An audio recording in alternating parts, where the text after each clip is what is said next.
ప్రభువుకు దూరంగా ఉండి మనం ఏమి కూడా చెయ్యలేము. దేవునికి స్తోత్రాలు చెల్లిద్దాం. హల్లెలూయా. కాబట్టి ఎవ్వరు కూడా దూరంగా ఉండకూడదు, ప్రభు సన్నిధికి రావాలి. మరి దేవుని సన్నిధిలో సాగాలని ప్రభు పేడ తెలియపరుస్తున్నాను. మరి ప్రార్థన సిరీస్ చెప్తూ ఉన్నాను. ఒక వారమే చెప్పాను, పోయిన వారం వేరే వాక్యం చెప్పాను. మరి అందరూ కూడా లూకా సువార్త 18:1 మనం చదువుకుందాం, గబగబా వెళదాం. లూకా రాసిన సువార్త 18వ అధ్యాయము 1వ వచనం. బైబిల్ అందరూ కూడా తెరవాలి, బైబిల్ అందరూ కూడా తెరవండి. లూకా రాసిన సువార్త 18వ అధ్యాయము 1వ వచనం. నేను కూడా తీస్తాను మీతో పాటు. వారు విసుకక నిత్యము ప్రార్థన చేయుచుండవలెననుటకు ఆయన వారితో ఈ ఉపమానం చెప్పెను. చెల్లిద్దాం. మరి ప్రార్థన మొదటి రోజు నేను చెప్పాను దీని గురించి. వారు విసుకక ఎడతెగగా నిత్యము, ప్రభు వారు చెప్పిన మాటలు. ప్రార్థనలో మనం విసిగిపోకూడదు, నిత్యము ఎడతెగక ఏం చేయాలంట? ప్రార్థన చేయాలి. దేవునికి స్తోత్రాలు చెల్లిద్దాం.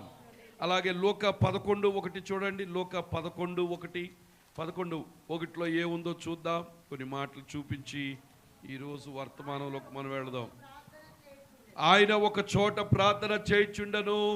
ప్రార్థన చాలించిన తర్వాత ఆయన శిష్యులు ఒకడు, ప్రభువా, యోహాను తన శిష్యులకు నేర్పినట్లు మాకును ప్రార్థన చేయుట నేర్పుమని ఆయనను అడిగెను. చూసారా, శిష్యులు ఏమడిగారు ప్రభు దగ్గరికి? అయా, చనిపోయిన వాళ్ళని ఎలా లేపాలి, 5 రొట్టెలను 2 చేపలు 5,000 మందికి ఎలా పంచాలి, నీళ్ల మీద ఎలా నడవాలి అని అడగలేదు. ఏమడిగారు చెప్పండి? ప్రార్థన చేయడం నేర్పమని అడిగారు. దేవునికి స్తోత్రాలు చెల్లిద్దాం. కాబట్టి ప్రభుతో మాట్లాడడం, ప్రార్థన చాలా అవసరం. దేవునికి స్తోత్రం. చాలామంది ప్రార్థన అంటే నెగ్లిజెన్స్గా ఉంటారు, నెగ్లెక్ట్గా ఉంటారు, ప్రార్థన చేయరు. ప్రార్థన ఎవరో చేస్తే ఆ ప్రార్థన మీద బ్రతికేద్దాం అనుకుంటారు. చెప్పండి. ఒక్కరోజు భాష్యం గారు పెట్టలేదు అనుకో, ఫోన్ల మీద ఫోన్లు, అమ్మా ఈరోజు ప్రార్థన పెట్టలేదు, అమ్మా ఈరోజు ప్రార్థన పెట్టలా. ఎవరో చేసే ప్రార్థన మీద మనం బ్రతకటం కాదు, మనకంటూ కూడా ప్రార్థన అనుభవం ఉండాలి. దేవునికి స్తోత్రాలు చెల్లిద్దాం. వ్యక్తిగతంగా నువ్వేం చేయాలి? ప్రార్థన చేసుకోవాలి. నీకు బాధ్యతగా నువ్వు ప్రార్థన చేసుకోవాలి. ప్రభుతో మాట్లాడాలి. నీ బాధలు, నీ సమస్యలు అన్నీ కూడా ఎవరికి చెప్పాలి? ప్రభువుకు చెప్పుకోవాలి. ఎవరో నీ గురించి రికమెండ్ చేయటం కాదు, నీకు డైరెక్ట్గాను. పాత నిబంధనలో అలా ఉండేది. పాత నిబంధనలో ప్రత్యక్ష గుడారంలోకి వచ్చినప్పుడు డైరెక్ట్గా వాళ్ళు దేవుని దగ్గరికి వెళ్ళటానికి లేదు దారి. మధ్యలో యాజకుడు ఏం చేసేవాళ్ళు? వచ్చిన వాళ్ళ పక్షాన రికమెండ్ చేసేవాడు, ప్రార్థన చేసేవాడు. కానీ క్రొత్త నిబంధనకు వచ్చినాక అలా రికమెండేషన్ అవసరం లేదు, డైరెక్ట్గా నువ్వైనా ప్రార్థన చేసుకోవచ్చు. దేవునికి స్తోత్రాలు చెల్లిద్దాం. ప్రభుకే నువ్వు చెప్పొచ్చు, ఎవరో ప్రార్థన చేయడం కాదు. నువ్వు ప్రార్థన చేసుకోవచ్చు, నువ్వు ప్రభువుకు చెప్పుకోవచ్చు, ప్రభువుకి అన్ని విషయాలు చెప్పొచ్చు. ఆయనకు డైరెక్ట్గా అతి పరిశుద్ధ స్థలంలోకి వెళ్ళిపోయే ధన్యత నీకు ఇచ్చేసాడు ఇప్పుడు. దేవునికి స్తోత్రాలు చెల్లిద్దాం. ఒకప్పుడైతే మనకి లేదు, అతి పరిశుద్ధ స్థలంలో అడుగు పెట్టేవాళ్ళం కాదు పాత నిబంధనలో. కానీ ఇప్పుడు కొత్త నిబంధన, మరి నూతన నిబంధన, యేసు ప్రభు వారితో చేయబడిన నిబంధన ఏంటి తెలుసా? ఇప్పుడు మనం అంటే అబ్బా తండ్రి అని అతి పరిశుద్ధ స్థలంలోకి వెళ్ళిపోయి ఆయన పక్కన కూర్చునే అర్హత కూడా దేవుడు మనకిచ్చాడు. ఒకప్పుడు లేదు మనకి, కానీ ఇప్పుడైతే ఆయనతో. అందుకే ఆయన ఏమన్నాడు తెలుసా? స్నేహితులు అన్నాడు, నా సహోదరులు అన్నాడు, ఆయన వధువు సంఘంగా చేసుకున్నాడు.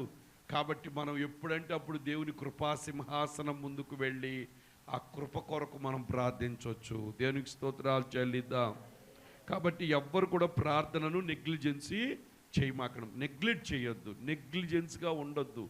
ఏ సమస్య వచ్చినా, ఏది కావాలన్నా ప్రభు పాదాల దగ్గర కూర్చుని మనం ఏం చేయాలో తెలుసా? సాధించాలి. దేవునికి స్తోత్రాలు చెల్లిద్దాం.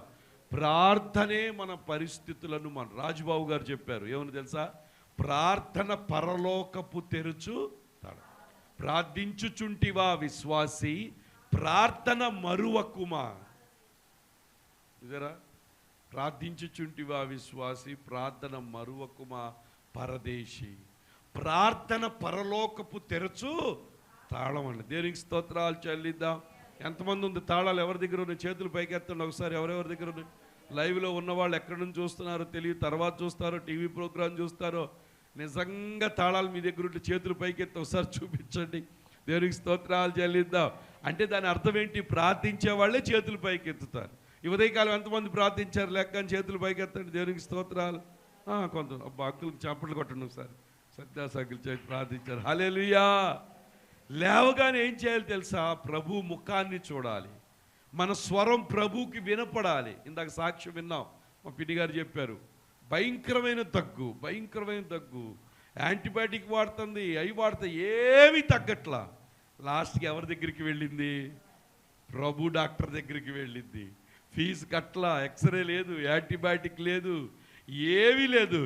నోరు తెరిచి కేవలం ఏం చెప్పింది తెలుసా? అయ్యా, నేను నీ బిడ్డను కదయ్యా, నీ ప్రియురాలుని కదయ్యా, నీ స్నేహితురాలుని కదయ్యా, నేను ఇలా బాధపడటం నీకు ఇష్టమేనా అని అడిగితే ప్రభు అన్నాడు, చీచి అసలు నువ్వు అలా బాధపడటం నాకు ఇష్టం లేదు పో అని చెప్పి ఆ గొంతును ముట్టగానే వెంటనే స్వస్థత వచ్చేసి. దేవునికి స్తోత్రాలు చెప్పండి, కూడా దేవునికి స్తోత్రాలు చెప్పండి.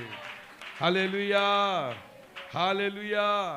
అందుకే ఓ పాట రాశాను, డాక్టరు డాక్టరు డాక్టరు అంటావు ఓ అమ్మ, ఈలోక డాక్టర్ నీకెందుకమ్మా?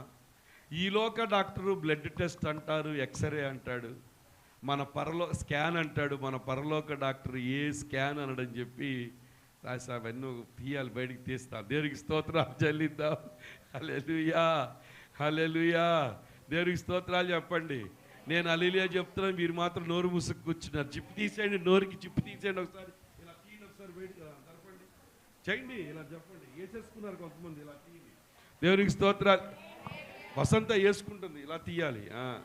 అది నువ్వు ఇటేసావా? ఓకే, ఇటు తీస్తుంది అయితే. దేవునికి స్తోత్రాలు చెల్లిద్దాం. చెప్పండి, నోరు తెరిచి దేవునికి స్తోత్రాలు చెప్పండి. హల్లెలూయా, హల్లెలూయా, హల్లెలూయా. ఏడ్చినా లేకపోతే ఎన్ని చేసినా చేయలేని కార్యాలు ప్రార్థన చేస్తుంది. దేవునికి స్తోత్రాలు చెల్లి. తర్వాత మత్తయి సువార్త 21:13 మనం చూస్తే 21:13లో ఏముందో తెలుసా? నా మందిరము ప్రార్థనా మందిరం అనబడును అని వ్రాయబడి ఉన్నది. It is return, he said to them, my house will be called a house of prayer. చూసారా? ఆయన ఇల్లు అంట ఎలా ఉండాలంట? ప్రార్థనా ఇల్లుగా ఉండాలి. పక్కన వాళ్ళు అడగండి, ఎవరి ఇల్లు మీరు అని అడగండి ఒకసారి. ఎవరి ఇల్లు మీరు? యేసయ్య ఇల్లు. యేసయ్య ఇల్లు ఉంటే యేసయ్య ఇంట్లో ఏముండాలి? కొంతమంది ఇంటి దగ్గరికి వెళ్తుంటే బిర్యానీ వాసన, అబ్బా పొద్దున్న నేను మెట్లు ఎక్కుతుంటే పాలు మాడిపోయిన వాసన వస్తుంది. అనుకున్న అమ్మ పాస్టరమ్మ గారు ఎక్కడ ఏ గదిలో ఉందరో బాబు, మాడిపోతుంది, గబా గబా పైకి రాగారు పాస్టర్ గారు, నేనే మాడుస్తున్నా కావాలని ఏదో ఒకటి మార్చుకుంటున్నానని చెప్పినమ్మ. పర్వాలేదులే అన్న. దేవునికి స్తోత్రాలు చెల్లిద్దాం. ఏదో ప్రయోగం కోసం అది మాడుస్తూ ఉంది. నేను అనుకున్నా ఏదో తగలబడిపోయింది రా బాబు, పదండి గబా. కాబట్టి మన ఇంట్లో నుంచి ఏం రావాలో తెలుసా? ఆయన ఇల్లు. అక్కడేమో తెలుగు మందిరం అని రాశాడు, ఇంగ్లీష్లో అయితే my house will be called a house of prayer. నా ఇల్లుని ఏమని పిలుస్తారో తెలుసా? ప్రార్థనా ఇల్లు అని పిలుస్తారంట. దేవునికి స్తోత్రాలు చెల్లిద్దా. పక్కన వాళ్ళు అడగండి, మీరు ప్రార్థనా ఇల్లా దెయ్యం ఇల్లా అని అడగండి. మనం ఇల్లు ఏంటి చెప్పండి? ప్రార్థనా ఇల్లు, ప్రార్థనా ఇల్లు. ఎవరు సేవించినా సేవించకపోయినా నేను నా ఇంటి వారు యెహోవాని ఏం చేస్తాం? ప్రార్థిస్తాం. అంతే. కూర్చుంటే ఆ ఇంటి పక్కకి వెళ్ళగానే ఏ వాసన రావాలి? ప్రార్థనా వాసన రావాలి. నేను ఒకసారి వైఎస్ఆర్ కాలనీకి వెళ్తే మా అమ్మ ఉంది, గురవమ్మ అమ్మ. వెళ్ళా, మా అమ్మని పిలుస్తూ లెగట్లో ఏం చేస్తుంది రా బాబు, అయిపోయిందా ఏంటని అబ్బాలు తలుపు తీసి చూస్తే పట్టా వేసుకుని మోకాళ్ళు మోకరించి ఏడుస్తూ ప్రార్థన చేసుకోండి. దేనికి స్తోత్రాలు చెల్లిద్దాం. ఒకసారి లక్ష్మి వాళ్ళ ఇంటికి వెళ్ళాను, తలుపు కొడతాను తీట్లా, ఏంట్రా బాబు అని చెప్పి, సరే ఏంటి ఇంట్లో ఉన్నారా లేరా అని అమ్మా అని వెళ్తే లక్ష్మి మోకరించుకుని మధ్యాహ్నం అది 11 ప్రాంతంలో కన్నీరు కాల్చి ప్రార్థన చేసుకుంటాం. దేనికి స్తోత్రాలు చెల్లిద్దాం. అది 7 గంటలకు వెళ్ళామని ఎట్లా ఉండదంటారు? దీపాలు చూస్తూ ఉంటారు. దేవునికి స్తోత్రాలు చెల్లిద్దాం. చూడకూడదు. మన బిడ్డలు మన మందిరంలో ఎవ్వరు కూడా ఈ కల్పనా కథల వైపు తిరగమాకండి. దానివల్ల మీకు ప్రయోజనం లేనే లేదు, ఇంకా పాడైపోతారు. దేవునికి స్తోత్రాలు చెల్లిద్దాం. దానివల్ల రోగాలు ఎక్కువైపోతాయి, డబ్బులు ఖర్చు అయిపోతాయి, మీరు ఆఖరి పేషెంట్లు అయిపోతారు. దేవునికి స్తోత్రాలు చెల్లిద్దాం. హల్లెలూయా, హల్లెలూయా. కాబట్టి my house will be called a house of prayer. దేనికి? But you are making it a den of robbers అని ఉంది. అంటే దొంగల గుహగా మీరు చేసేస్తున్నారు. ప్రార్థన లేని చోట ఎవరుంటారు? దొంగలు. దొంగ ఎవరు చెప్పండి? సాతానుగాడు. అది కాబట్టి నువ్వు ప్రార్థించుకోవట్లేదు అనుకో, దొంగోడు వస్తాడు, నీ ఆరోగ్యాన్ని దోచుకుంటాడు, నీ సంతోషాన్ని దోచుకుంటాడు, నీ ధనాన్ని దోచుకుంటాడు, నిన్ను అప్పుల పాలు చేస్తాడు, నీ బ్రతుకుని అనేకుల ముందు హేళనకరంగా చేసేస్తాడు. కాబట్టి దొంగోడికి స్థానం ఇవ్వకూడదు. కాబట్టి మనం ఎవరికి ఇస్తే సమయం ఉందా? నేను ఎవరి పిల్లలకి అదే చెప్తున్నాను, సమయం ఉంటే ఆ ఫోను నెత్తికి కట్టుకోమాకండి. లేకపోతే ఆపరేషన్ చేసి తలకాయ పైకి లేపి ఫోన్ పెట్టేసి కుట్టేస్తే పోద్దాము. దేవునికి స్తోత్రాలు చెల్లిద్దాం. ఫోన్ అసలు ఆకలిలాగా స్కూల్ నుంచి రాగానే ఎక్కడ ఫోను, ఎక్కడ ఆకలి. అప్పుడు పాత రోజులు రాగానే మమ్మీ అని వంటగదిలోకి వెళ్ళి ఆ స్టవ్ మీద ఉన్న పాత్రలు తీసి ఏం కూర ఉండేవని చూసి, ఇప్పుడు అది కాదు, ఫోన్ ఎక్కడ పెట్టావు మమ్మీ, ఫోన్ ఎక్కడ పెట్టావు, ఫోన్ ఎక్కడా అని. పెద్దోళ్ళు అంతే, చిన్నోళ్ళు అంతే. దేవునికి స్తోత్రాలు. ఉపవాసం ఉండి ప్రార్థన చేస్తే 3 వరకు ప్రార్థన అవగానే 4 గంటల నుంచి ఫోన్ ఎక్కడా అని తిరుగుతూ ఉన్నారు. దేవునికి స్తోత్రాలు చెల్లిద్దాం. కాబట్టి అవన్నీ చెయ్యొద్దు. దేవునికి స్తోత్రాలు చెప్పండి అందరు కూడా. కాబట్టి మీ ఇల్లు ఎలాగుండాలి? ప్రార్థన ఇల్లుని పిలవాలి, దొంగల గుహగా చేయమాకండి. చూస్తే దానియేలు అంటే ఎన్నిసార్లు ప్రార్థించేవాడు చెప్పండి? దానియేలు ఎటువంటి సిచ్యువేషన్లో ప్రార్థించాడు తెలుసా? చంపుతామన్నా ప్రార్థించాడు. దేవునికి స్తోత్రాలు చెల్లిద్దాం. సత్యం కోసం నిలబడ్డాడు. సత్యం కోసం నిలబడినప్పుడు ఖచ్చితంగా చంపుతారు. దానియేలు చంపాలని ఏం చేశారు? సింహబోనులో వేశారా లేదా? మొర్దెకై సత్యం కోసం నిలబడినప్పుడు హామానుగాడు ఉరికంబాన్ని తవ్వించాడు, తయారు చేయించాడు. కాబట్టి సత్యం మాట్లాడుతున్నప్పుడు అసత్యంలో ఉన్న వాళ్ళకి సత్యం నచ్చదు. పుతోననే దెయ్యం పట్టింది.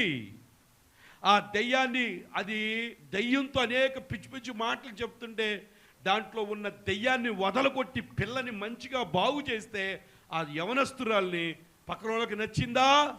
పేతురును, పౌలు, శీలను తీసుకెళ్ళి బెత్తాలతో కొట్టి, ఒళ్ళంతా చెట్లు కొట్టి, ఒళ్ళంతా రక్తం గార్చి తీసుకెళ్ళి చెరసాల్లో పడేశారు. అయినా సత్యాన్ని వదిలిపెడతావా? ఎంతమంది చచ్చిపోయినా సత్యాన్ని వదిలిపెట్టడానికి వీలు లేదు. మరి ప్రవీణ్ ప్రగడాల అదే జరిగింది. సత్యం కోసం నిలబడాలి. ఆయన వీడియోస్ చూడండి మీరు. అసలు నిజంగా నేను అప్పుడు అంత నాకు అంత తెలియదు, కానీ ఈ వీడియోలు చూస్తే నిజంగా ఎంత యవనస్తులు చూడండి ఆ వీడియోస్. అసలు ఏం మాట్లాడు. ఒకప్పుడు జీవితాలు ఎలాగుండేవి ఈ భారతదేశంలో, వచ్చి మనకి ఎలాంటి స్వేచ్ఛ స్వాతంత్రాలు ఇచ్చారో అవన్నీ కూడా కళ్ళగట్లు చూపిస్తే ఎవరికి నోటి మాటలేదు, అలా కళ్ళు గుడ్లప్పగిచ్చి చూస్తూ ఉన్నారు. సత్యం కోసం నిలబడ్డాడు. వాళ్ళకి అర్థమైంది వీడు ఎక్కువ కాలం ఉన్నాడా మనకు ప్రమాదమే అని చెప్పి చేయాల్సింది. కానీ ప్రభు వాళ్ళకి తెలియని సత్యం ఏంటో తెలుసా? ఒక ప్రవీణ్ చచ్చిపోతే దేవుడు ఎన్ని ప్రవీణ్ లేవనెత్తుతాడు. ఇంకో విషయం తెలుసా? స్టెఫన్ను చంపేశాడు అపోస్తలుడైన పౌలు. సౌలుగా ఉన్నప్పుడు స్టెఫను మరణానికి సౌలే ఆమోదముద్ర వేశాడు. కానీ దేవుడు ఏం చేశాడు తెలుసా? అదే సౌలును పట్టుకొని పౌలుగా మార్చి ఈ బైబిల్లో 13 పత్రికలు రాయించి అనేక సంఘాలు శ్రమల గుండా వెళ్ళటానికి ఇష్టపడే విధంగా చేశాడు. కాబట్టి ఎవరో ఒక దైవ సేవకుడు కోల్పోతే మనకి ఈయన తెలుసు కాబట్టి చెప్తున్నాం. ఇట్లా తెలియకుండా చనిపోయే వాళ్ళు ఎంతమంది ఉన్నారో, మణిపూర్లో ఎంతమందిని చంపేశారో. అందుకే పరిశుద్ధ గ్రంథంలో ప్రకటనలో ఏముందో తెలుసా? అయ్యా వీరు ఎక్కడి నుంచి వస్తున్నారంటే వారి వస్త్రములను రక్తములు, గొర్రెపిల్ల రక్తంలో కడుక్కుని మహాశ్రమల గుండా వస్తున్నారని చెప్తారు. దేవునికి స్తోత్రాలు చెల్లిద్దాం. రాత్రి కొలసీ పత్రిక చదివితే ఏమన్నాడు తెలుసు? అపోస్తలుడైన పౌలు తెస్సలోనిక పత్రిక చదువుతుంటే మొదటి పత్రిక 3వ అధ్యాయంలో చెప్తాడు, ఇదిగో తెస్సలోనికలో ఉన్న సంఘం వాళ్ళు శ్రమల్లో విశ్వాసాన్ని కాపాడుకున్నారు, ప్రేమతో ఉన్నారు. మీరు శ్రమల గుండా వెళుతూ మీ విశ్వాసాన్ని చూచి మేము ఆదరణ పొందుతున్నామని చెప్పారు. దేవునికి స్తోత్రాలు చెల్లిద్దాం. శ్రమలు రాగానే పారిపోకూడదు. ఎవరో మనం తిడతంటే పారిపోకూడదు, భయపడకూడదు. సత్యాన్ని ప్రకటిస్తున్నాం, సత్యాన్ని బోధిస్తున్నాం, బోధించేటప్పుడు సత్యం మీదే మనం నిలబడాలి, కానీ అసత్యం వైపు చూస్తూ మనము ఏదో ప్రాణాలు తప్పించుకోవడానికి మనం ప్రయత్నించకూడదు. ప్రభు కొరకు మనం నిలబడాలి. మనం ఉండేది ఇక్కడ ఎంతో కొంతకాలం, తాత్కాలికం. ఈ జీవితం ప్రభు దృష్టిలో లేనట్టే ఉంది. అయినా కానీ ఒక దినాన్ని యుగ యుగాలు జీవించే రాజ్యం కొరకు మనం ప్రయాసపడుతున్నాం. దేవునికి స్తోత్రాలు చెల్లిద్దాం. దానియేలు ముమ్మారు ప్రార్థన చేశాడు. దావీదైతే 7 మార్లు రోజు ప్రార్థించేవాడు. చక్రవర్తికి 7 సమయాలు ఉన్నాయి ఆయనకి. కానీ మనకు సమయం ఉందా? ఈరోజు సమయం లేదు ప్రార్థించటానికి. పనో డబ్బులు కావాలి. దేవుళ్ళు లేని డబ్బులు ఎందుకు పనికిరావు. దేవునికి స్తోత్రాలు చెల్లిద్దాం. నరుని కష్టం వల్ల ఐశ్వర్యము వృద్ధి కాదు, యెహోవా అనుగ్రహమే ఐశ్వర్యాన్ని ఇచ్చేది. దేవునికి స్తోత్రాలు చెల్లిద్దాం. దేవుడు మనతో ఉంటే ప్రభు మనల్ని దీవిస్తాడు. దేవునికి స్తోత్రాలు. కాబట్టి మనల్ని మనం దీవించుకోవాలనుకుంటే ఉపయోగము లేదు. అందుకే నేను ద్రాక్షావల్లిని, మీరు తీగలు. ఎవరో మనం తీగలం. ఏ తీగ అయితే నాలో అంట కట్టబడదు. ఎలా అంట కట్టబడాలి? వాక్యం చదువుట యందు, ధర్మశాస్త్రం దివారాత్రులు ధ్యానించువాడు ధన్యుడు. అతడు నీటి కాలవన యోరం నాటబడిన వాడై ఆకు వాడక తన కాలమందు ఫలమిచ్చు చెట్టు వలె నుండును. అతడు చేయునుదంతయు. ప్రభుతో కనెక్ట్ అయ్యి నువ్వు ఏ పని ప్రారంభించినా సక్సెసే. ప్రభుతో కనెక్షన్ లేకుండా ఏ పని ప్రారంభించినా అది ఎందుకు సక్సెస్ లేకుండా అయిపోతుంది. అందుకే ప్రభు అన్నాడు, నన్ను అడుగకయే మీరు ఆలోచన చేస్తారు.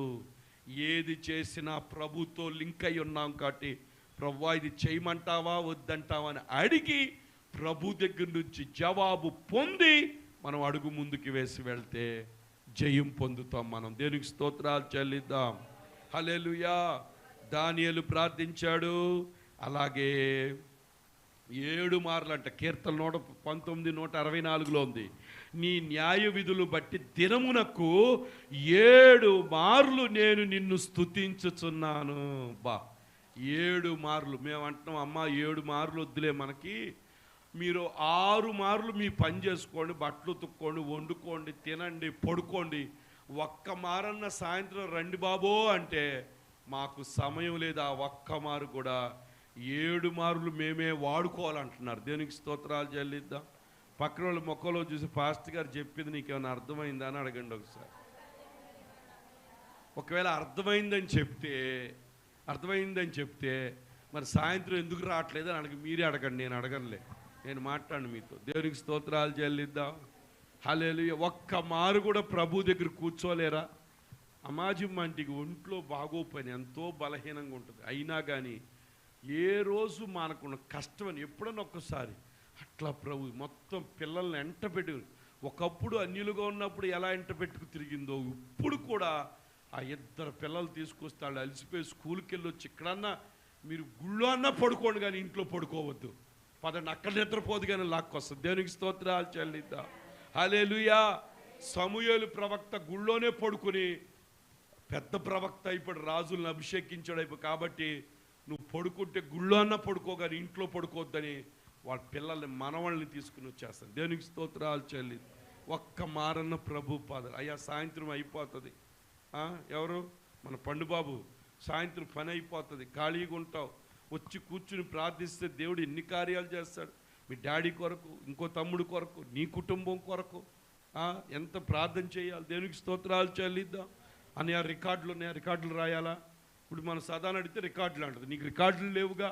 దేవునికి స్తోత్రాలు చెల్లిద్దాం. సరే, అక్కడ కూర్చుని నలుగురితో మాట్లాడితే రాజకీయం మారుస్తావా? నువ్వు మార్చలేవుగా. మారుస్తావా? దేవునికి స్తోత్రాలు చెల్లిద్దాం. ఏం మార్చలేవు. ఎందుకు? ప్రభు దగ్గర కూర్చుంటే పరిస్థితులు మారిన మన బ్రతుకు మారిపోతుంది. దేవునికి స్తోత్రాలు చెల్లిద్దాం. మన బ్రతుకు అనేకులకు ఆశీర్వాదకరంగా మారిపోతుంది. దేవునికి స్తోత్రాలు చెల్లిద్దాం. కాబట్టి మనం ప్రార్థన ద్వారా, వాక్యం ద్వారా దేవునికి ఏమవ్వాలి? కనెక్ట్ అవ్వాలి. దేవునికి స్తోత్రాలు చెల్లిద్దాం. అందుకే మొదటి తెస్సలోని 5:17 ఏముందో చూడండి. మొదటి తెస్సలోని 5వ అధ్యాయం 15వ వచనం, 15, 16, 17. ఎవడు కీడుకు ప్రతి కీడును ఎవనికైనా చేయకుండా చూచుకొనుడి. మీరు ఒకరి ఎడల ఒకడు మనుషులందరి ఎడల ఎల్లప్పుడూ మేలైనది అనుసరించి నడుచుకొనుడి. ఎల్లప్పుడూ సంతోషంగా ఉండుడి. తర్వాత ఏముంది? ఎడతెగక ప్రార్థన చేయుడి. Prayer without seizing. సీజ్ చేయకూడదంట. ఈరోజు చాలా మంది ఏమైపోయారు? సీజింగ్ పొజిషన్లోకి వచ్చేసారు. దేవుని దగ్గర మొర్ర పెట్టే టైం లేదు. సంపాదన ఒకవేళ సంపాదించి అంబానీలాగా అవుతావా అంటే నీ జీవితంలో అంబానీ ఇంటి దగ్గరికి కూడా వెళ్ళలేవు. దేవునికి స్తోత్రాలు చెల్లిద్దాం. హల్లెలూయా. అదే నా యేసయ్య మాటలు విని నువ్వు యేసయ్యని సమర్పించుకుంటే, ఎందుకు పనికిరాని వాళ్ళను, గొర్రెలు కాచుకుంటున్న వాళ్ళను, ఇదిగో పరాయి దేశము నుంచి, మోయాబులోంచి దేవుని మందిర రొట్టెలింటిలోకి వచ్చిన రూతుకు బోయజు దొరికి, ఏ రూతు అయితే ఏ పొలంలో అయితే పరిగె వేరుకుందో అదే పొలానికి యజమానురాలుగా చేసింది నా యేసయ్య. బానిసలుగా కొనిపోయిన ఎస్తేరును రాణిగా చేశాడు నా యేసయ్య. నిన్ను కూడా చేయగలడు. అది అవ్వాలి అంటే ప్రార్థన సీజ్ చేయకూడదు. మనోళ్ళు ఏం చేస్తారు తెలుసా? ఒక 2-3 రోజులు చేస్తారు, 4వ రోజు అమ్మ నేను చేయలేను రా బాబు అని. కాదు, ఎడతెగకుండా, విసిగిపోకుండా, సీజ్ అంటే అది ఆపకుండా మనం ఏం చేయాలి తెలుసా? ప్రార్థన చేయాలి. ఎవరికి? ప్రభుకే చెప్పాలి. ఒక సత్యాన్ని చెప్తున్నాను చూడండి. ప్రభు ఒక నిమిషం ముందొచ్చినా, ప్రభు ఒక నిమిషం ఆలస్యం వచ్చినా, ప్రభు వచ్చాడంటే పని జరిగినట్టే. దేవునికి స్తోత్రాలు చెల్లిద్దాం. ప్రభువులో ఇంకొక సత్యం ఏంటంటే, ఒక నిమిషం ఆలస్యంగా రాడు, ఒక నిమిషం ముందుగా రాడు. ఎప్పుడు రావాలో ఆయనకి తెలుసు. కాలము సమయములు ఆయన స్వాధీనంలో ఉన్నాయి. ఆయన వచ్చాడంటే నీ పని అయిపోయినట్టే. దేవునికి స్తోత్రాలు చెల్లిద్దాం. కాబట్టి ప్రభువుని మనం ఏం చేయాలి? మొర్ర పెట్టాలి. ప్రభు వైపు ఎడతెగక మనం ఏం చేయాలి తెలుసా? ప్రార్థన చేయాలి. దేవునికి స్తోత్రాలు చెప్పండి. హల్లెలూయా, హల్లెలూయా. ప్రార్థన వీరులుగా మారిపోవాలి. దేవునికి స్తోత్రాలు చెల్లిద్దాం. ఎవరో చేసే టిఫిన్ మీద బ్రతకూడదు. నీకు నువ్వు ప్రార్థించుకోవడం నేర్చుకోవాలి. నీ మోకాళ్ళు వంగాలి. వ్యక్తిగతంగా ప్రార్థన జీవితం నీకు ఉండాలి. దేవునికి స్తోత్రాలు చెల్లిద్దాం. చూద్దాం ఈరోజు యేసు ప్రభు వారు కూడా ఒంటరిగా ఎలా ప్రార్థన చేశారో ఆ మాటలు కూడా మీకు నేను చూపిస్తాను. యేసు ప్రభు వారు ఎప్పుడు కూడా ప్రార్థన చేస్తూ ఉండేవాడు. ఆయన మనకు మార్గదర్శి, ఆయనే మన హీరో, ఆయనే మనకు దిక్చూచి, ఆయనే మన కంపాసు. ప్రభు ఏది చేస్తే అదే మనం చెయ్యాలి. ప్రభు ఏం చేశాడో చూడండి. చూస్తే మీరు మత్తయి సువార్త 14వ అధ్యాయం 23 ఒకసారి చూడండి. మత్తయి రాసిన సువార్త 14వ అధ్యాయం 23వ వచనం ఒకసారి చూద్దామా? మత్తయి సువార్త 14వ అధ్యాయం 23వ వచనం. ఆయన ఆ జన సమూహములలో, బైబిల్ తీరవండి అమ్మ, తెరవండి. తీసారా అందరూ? ఆయన ఆ జన సమూహములను పంపివేసి ప్రార్థన చేయుటకు, అందరు చెప్పండి, ఏకాంతముగా కొండ ఎక్కిపోయి సాయంకాలమైనప్పుడు ఒంటరిగా ఉండెను. ప్రభు ఏకాంతంగా ప్రార్థన చేసుకున్నాడు. ఒక్కోసారి సమాజంగా ప్రార్థన చేస్తాం. ఏకాంత ప్రార్థన నీకు ఉండాలి. ఒంటరిగా సమయం ఉందా? కూర్చుని కబుర్లు కాదు, ప్రభు పాదాల దగ్గర కూర్చుని, అయ్యా నా భవిష్యత్తు, నా పిల్లల భవిష్యత్తు, నా జీవితం, నాయన ఏకాంతంగా ప్రభువే ప్రార్థిస్తే మనమే ప్రార్థించాలా వద్దా? ఇంకో మాట కూడా చూద్దామా? మార్కు 1:35 చూడండి. మార్కు రాసిన సువార్త 1వ అధ్యాయం 35వ వచనం. మార్కు రాసిన సువార్త 1వ అధ్యాయం 35వ వచనం. ఆయన పెందల కడనే లేచి, చక్కగా చదువమ్మ గంభీరంగా. ఆయన పెందల కడనే లేచి, ఇంకను ఎప్పుడు లేచాడంట? పెందల కడ. మనోళ్ళు ఎంతమంది పెందల కడ లేచేవాళ్ళు ఉన్నారు? చేయి పైకి ఎత్తండి ఒకసారి. ఒప్పుకోండి, దేవుని సన్నిధిలో అబద్ధం చెప్పొద్దు. పెందల కడ లేచే అనుభవం ఎవరికి ఉంది? చూసారా? ఆల్రెడీ 80% వరకు పెందల కడ లేచే అనుభవం పోయింది. సెలవు వచ్చిందంటే తల్లిదండ్రులే పడుకొని అలసిపోతుంది. రోజు బ్యాగులు మొయ్యలేకుండా పడుకొని 12 వరకు పడుకొని. ప్రభు కన్నా మీరు అలసిపోయారా అడగండి పక్కన వాళ్ళని. ప్రభు కన్నా మీరు అలసిపోయారా అని అడగండి. ఎప్పుడు లేచాడంట ఆయన? పెందలక్కడే లేచాడంట. ఎర్లీ అవును, ఒంట్లో బాగోలేదు, okay, take rest, no problem. ఇక జీవితాంతం అదే రెస్టా? ఈ మధ్య కొత్తగా పెళ్ళైన కూడా లెగట్లా, ఫోన్ చేసి బేబీ ఏం తెమ్మంట, అదిగో ఆ మురికి సాంబార్ తెచ్చే తినేద్దాం అని. దేనికి స్తోత్రాలు చెల్లిద్దాం. హల్లెలూయా. ఇంకా వాళ్ళకి వంట ఏమొచ్చుద్ది? ఇది చూసి అత్తమామలకు మామూలు బీపీ పెరిగి, అత్తకైతే అత్తేమో పాపం రోట్లో ఒడ్లు దంచి, పండగ వచ్చింది సెలవు వచ్చిందంటే పిల్లలకి పిండొంట్లో, పెరుగుందంటే మజ్జిగ చేసి వెన్న తీసి కాసి వాళ్ళకి పోయి. ఇప్పుడు అది ఎక్కడుంది? వెన్న ఎక్కడుంది? వెన్నుందా? వాళ్ళకి తలకి పాత రోజుల్లో అయితే సెలవు వచ్చిందంటే తలకు నూనె పెట్టి వాళ్ళ తలంటు చేసి పిల్లల్ని ఎంతో ఇప్పుడు అసలు ఉందా? నో జడ, ఓన్లీ ఎరగబోసుకుని గాలి రాగా ఎరగొచ్చి పడిపో ఇలా లేపుతున్నారు వాళ్ళు. నాకు లేదు ఆ బాధ. దేవునికి స్తోత్రాలు చెల్లింది. ఎంత ఎర్రబోసుకుంటే అంత స్టైలు, ఎంత కొత్తిమీర అయిపోతే అంత స్టైలు. దేవునికి స్తోత్రాలు. పొడుగుచ్చాడు నచ్చట్లు ఎవరికి. ఆడికి వెళ్ళి చెప్తున్నారు ఏమన్నా తెలుసా? అయ్యా మొత్తం అక్కడక్కడ బొరికిలు పెట్టి పలసగా చేసే, నాకు గాలికి రాగాలని లెగాలేదు, ఎర్రగా అయిపోవాలి, ఆ చివరి ఎంట్రుకలన్నీ 4-5 పీసులు ఊడిపోవాలి, ఇట్లా ఊడితో చేతికి వచ్చేయాలి, లాస్ట్కి మా పాస్టర్ గారు స్టైల్ అయిపోవాలని. దేవునికి స్తోత్రాలు చెల్లిద్దాం. హల్లెలూయా, హల్లెలూయా. దేవునికి స్తోత్రాలు చెప్పండి. జడ వేసుకోమంటే పెద్ద గొడవలు అయిపోతున్నాయి. భూకంపం, మైన్మార్ భూకంపం వచ్చేస్తుంది. ఈ రోజుల్లో అలా పెందలకడ లేగడం లేదు, కష్టపడే గొడవ లేదు. అంత ఏమైపోయింది తెలుసా? సుఖానికి అయిపోయారు. పాత రోజుల్లో ఎంతో కష్టపడి, మిషన్లు లేవు. మా అమ్మ అయితే 5 పిల్లలు బట్టలు వేసుకుని ఉతికేది, పాపం చేతులతో ఉతికేది. ఇప్పుడేముంది? బట్టలు వేయటానికి కూడా బాధే, ఆ స్విచ్ చేయడానికి కూడా అమ్మో నేను వేయలేకపోతున్నాను. పాస్టర్ గారు ఒకసారి ఇటు రండి అని, నేను కాబో పని, ఆ స్విచ్ చేయవా కొంచెం, ఆ సరిపోయేవా కొంచెం, మీ బట్టలు మీరు వేసుకోండి. దేవునికి స్తోత్రాలు చేయండి. హల్లెలూయా. టెక్నాలజీ చాలా అందరినీ కూడా సుఖంలోకో లేకపోతే బద్ధకస్తులుగా చేసేస్తుందేమో. దేవునికి స్తోత్రాలు చెల్లిద్దాం. హల్లెలూయా, హల్లెలూయా. కాబట్టి ప్రభువారంట, చదవమ్మా, పెందలకడే లేచి ఇంకను చాలా చీకటి ఉండగా బయలుదేరి అరణ్య ప్రదేశానికి వెళ్ళిపోయి అక్కడ ప్రార్థన చేయుచుండెను. చూసారా? అక్కడికి వెళ్ళి ఏం చేశారంట ఆయన? ఏకాంతంగా కొండకి వెళ్ళిపోయారు, అడవిలకు కూడా అరణ్యంలోకి వెళ్ళిపోయి ఆయన. నా ప్రశ్న, యేసయ్యే ప్రార్థన చేస్తే మనం యేసయ్య కన్నా ఎక్కువ వాళ్ళమా? మనం ప్రార్థన చెయ్యొద్దా? అంటే ఎక్కువ కార్యాలు చేస్తాడని చెప్పాడు, కానీ యేసయ్య కన్నా మనం మించిపోం కదా. ఘనత మెప్పు ఆయనకే కదా. ఆయనకే ప్రార్థన అవసరమైందంటే మనకు ప్రార్థన అవసరం లేదా? మన భవిష్యత్తు కట్టుకోవాలంటే ప్రార్థనలోనే ఉంది. నీకు మంచి జాబ్ రావాలంటే ప్రార్థనలోనే ఉంది. ఇప్పుడు నేను అంటాను, ఒక ఈ యవనస్తులు సంఘంలో ఉన్న సీనియర్స్ ఉంటారు, కొంచెం మా అమ్మ దగ్గరికి కన్నా వచ్చి, ఆంటీ మీరు ఈ గృహం కట్టారంటే ఎలా కట్టారు అడగండి.